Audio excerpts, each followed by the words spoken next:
Well, welcome back, Math Knights. We're going to dive into 2.3 here. Actually, not doing anything significantly new here. We're just going to be doing BEDMAS with a little bit more emphasis on the exponent part because now we know a little bit more about powers.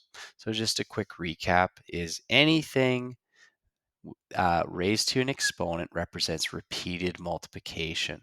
So if this was 3 to the 4, this is not 3 times 4. This is 3 being multiplied by itself 4 times. So this is the same as 3 times 3 times 3 times 3, or 81 in total if you were to multiply that all out. Okay, so we're just going to do some BEDMAS here. Sometimes we'll only have 2, maybe 3 steps, and we'll do a few more advanced ones. So we're just going to go right into examples, but just recall you start with brackets, okay, the innermost, and inside your brackets you do BEDMAS. Then you deal with exponents. Then we do division multiplication from left to right. That's important, okay? And then we do addition subtraction from left to right. And I'll talk a little bit about this, but BEDMAS, you can break rules. You don't always have to go left to right, but you need to really understand it before you even think about breaking the rules that we've created here. All right, so let's do some examples. One way to do these is that's really helpful is actually write the acronym. So you can write it anywhere you want, just write it off to the side, BEDMAS, and sometimes this is really helpful for students to keep track. So we have this question, 3 to the 3 subtract 2 to the 3. There are no brackets here, so what I mean by the acronym is just cross out the B. So now you can move on to exponents. We have 2. We have 3 to the 3 exponent and 2 to the 3 as an exponent. So we're going to do both those at the same time because they're two separate exponents. So I'm going to do this one and this one right now. So 3 to the 3 is 3 times 3 times 3, which is the same as saying 27. 3 times 3 is 9, times 3 is 27. And we keep the subtraction here. Okay, so again, this is why it's important. This negative is not attached to the power. And 2 to the 3 is 2 times 2 times 2, which is 8. Now, all we have to do, final operation, is subtract because there's no more exponents, no more division or multiplication or addition. We just have subtraction left, and 27 minus 8 is 19. And you're done. Moving on to the next one here. Again, you can write an acronym if it helps you, but we can see here I only have one exponent to do first, so that's going to be my first step. I'll copy down whatever I don't touch, which is 3 subtract, and this is 2 to the 3, which again is 8. And 3 subtract 8. 8's bigger than 3. We're going to have a negative, so we'll have negative 5 in this case. All right, moving on to C. This time I do have brackets, okay? These brackets are saying, hey, look at me do our operations first. Follow BEDMAS inside. And inside here, there's only one operation, which is subtraction. So we're going to do that first. And that's going to give me a new final number in my brackets of 3 minus 2. Pretty easy, 1. And that's being raised now to an exponent of 3. So following BEDMAS, now we'll do the exponent. But this is actually pretty straightforward. 1 times itself is always 1. So 1 times 1 times 1 is just 1. Moving on to D. In this one here, we do have a little bit more going on. We have brackets in brackets, so I always recommend just drawing these main brackets, the outer brackets, bigger. And so now I can see in here I have multiplication, I have an exponent, and I have subtraction. So BEDMAS tells me inside here that I must do the exponent first. So I'm going to do that first and foremost. So I'm just going to copy what I'm not touching, the 2 times, but negative 3 to the 3, okay, the negative is attached because it's in brackets, is going to give me an overall result of negative 27. Negative 3 times negative 3 times negative 3. And I still have the subtract 6, and I still have the power of 2 on the very outside. Now, inside our brackets, I have a multiplication and a subtraction. So, of course, BEDMAS says do the multiplication first. So 2 times negative 27 is negative 54. Subtract 6 raised to the power of 2. Finally, now I can do the subtraction. So I'm going to end up getting negative 54, and I'm subtracting, so I'm going to get more negatives. So I'm going to end up at negative 60. raised to the power of 2. And now I can finally finish this off. Use a calculator if needed, but two negatives being multiplied. This is negative 60 times negative 60. When we square something, we're going to get positive 3,600. And we're all done there. All right, let's try E. Again, write some bigger brackets here to make it clear. I need to do my operations in here first. There's an exponent, so I'm going to do that first. So inside negative 3 to the 2, or negative 3 squared, is going to give me positive 9. And then 5 to the 0, remember our law, that's just 1. That's all being raised to the power of 3, then divided by negative 5 squared. Well, this is pretty simple. Let's finish these brackets off with 9 plus 1. You're just going to get 10. 9 plus 1 is 10 to the 3. Copy everything down that you don't do. Don't miss anything. And finally, now I have two exponents here. I'm ready. The brackets are all done.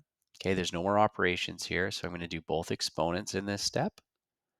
So 10 to the 3 is 10 times 10 times 10, which will give me 1,000. And this exponent, notice, is not attached to the negative in front. We've got a special case here, so this is going to be a negative out front, and 5 times 5 is 25. And finally, 1,000 divided by negative 25 is going to give me negative, because there's one negative, 40. Perfect. Okay, moving on.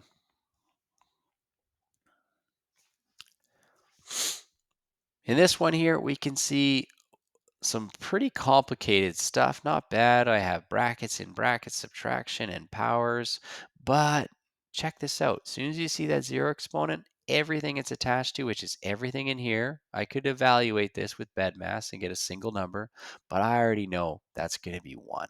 So let's put that right away, and I can forget about all that stuff. And down below, I'm just going to copy what's in the denominator, which is negative 2 to the 3. Now this is pretty straightforward. Now I just multiply that negative 2 3 times over, and I'm going to get negative 8. And I would accept this as your answer, but generally I always want you to be putting your negatives up top. So that answer is good. And if needed, if it was asked, you could also write it as a decimal, which is negative 0.125 with no remainder. And that, that doesn't conclude. We got one more where you get to be the teacher. So our next example shows a student named Dave, doing a skill testing question. And his question's this. Okay, so here's our question. 2 squared minus 3 plus 4. And here's step 1, step 2, step 3 of his work. Okay, so these are the steps. So let's take a look. What did Dave do in his first step? He looked across here and we have an exponent, we have a subtraction, and an addition. And it looks like he did the exponent first. 100% correct. Good job, Dave. In the next step here, there's a problem though, because all that's left is subtraction, addition, and BEDMAS says, and we want to follow this. I'll explain why we do this, but it says when you have addition, subtraction, you don't have to do addition, then subtraction. It just means those two combined, whichever comes first, you go left to right. So you might think, no, it's BEDMAS. I have to do the addition, then the subtraction. But what happened here is there's a problem. And Dave decided to take 3 and add it to 4, which you can't do. And this is why we say go left to right, because he completely disregarded this subtraction or negative in front, because I could rewrite this as 36 plus negative 3 plus 4. And now we can see a lot more clearly that this does not equal 7. Negative 3 plus 4 is positive 1. So there's a big error coming from this. This is not okay.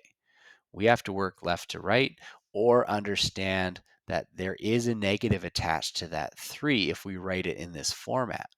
So did he win the tickets? No, he did not. So we're going to just start it back at step 1. We're going to rewrite 36 minus 3 plus 4, and we're going to just go left to right because it's just subtraction and addition left over. So our first step will be this. 36 minus 3 is going to give me 33 plus 4. And 33 plus 4 is, of course, 37, not 29. And you can see if I wrote it like this too, the same thing. So this is where I was talking about. You can break the rules of BEDMAS. If it says go left to right, you can choose to do other steps as long as you're not disregarding any of the BEDMAS rules that would change your answer. So I can keep this 36 and then add -3 plus the 4, put those two together. This is the same as combining like terms to get a 1, which of course 36 plus 1 is also 37. So I just wanted to show how we can get both results. Quick recap, really nothing new being taught in this lesson. We were just exploring exponents a little bit more deeply with some BEDMAS questions that you probably haven't done in middle school or, grade 6, 7, or 8. And so we worked through several examples and we slowly got more complicated, sometimes seeing the zero exponent from last lesson. And then we acted like you were the teacher and tried to find the error. So you'll see questions like this to really help you understand what steps in BEDMAS should be taken. All right. So we'll see you next time. Have a good one.